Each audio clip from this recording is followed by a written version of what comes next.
জীবনে আমরা কখনো ভালো কাজ করি, আবার কখনো খারাপ কাজ করি।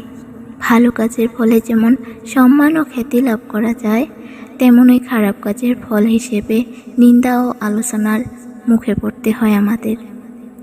অনেক ভালো কাজ করার পরে একটা খারাপ কাজের ছায়া সব ভালো কাজকে ঢেকে ফেলতে পারে।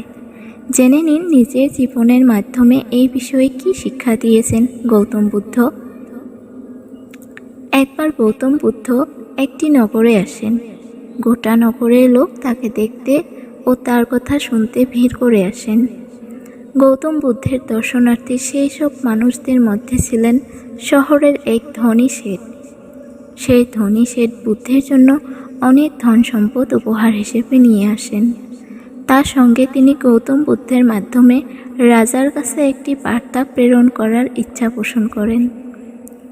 যখন ওই সম্পদশালী শেঠ বুদ্ধের সঙ্গে দেখা করেন, তখন তিনি বুদ্ধকে বলেন যে তিনি ওই শহরের একজন অত্যন্ত ধনী ও প্রভাবশালী ব্যক্তি।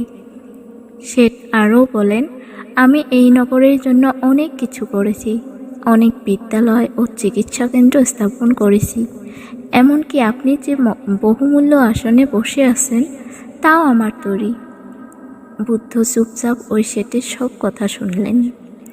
বুদ্ধ কোনো কথা বলছেন না দেখে শেঠ যখন ফিরে যাচ্ছেন, তখন গৌতম বুদ্ধ তাকে বলেন, আমার জন্য যা যা এনেছেন তার সব এখানে রেখে যান, কোনো কিছু সঙ্গে করে ফেরত নিয়ে যাবেন না।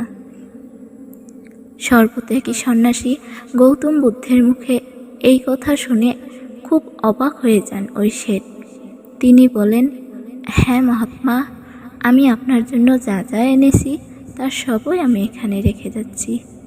তখন বুদ্ধ বলেন, আপনার আনা এইসব জিনিসের কোনোটাই আমার লাগবে না। আমি চাই আপনার মন যে অহংকারে পরিপূর্ণ হয়ে আছে, সেই অহংকার আপনি এখানে ত্যাগ করে যান। এই কথা শুনে ওই শেঠ নিজের ভুল বুঝতে পারেন এবং নিজের অহংকার ত্যাগ করার শপথ নেন গৌতম বুদ্ধের চরণে।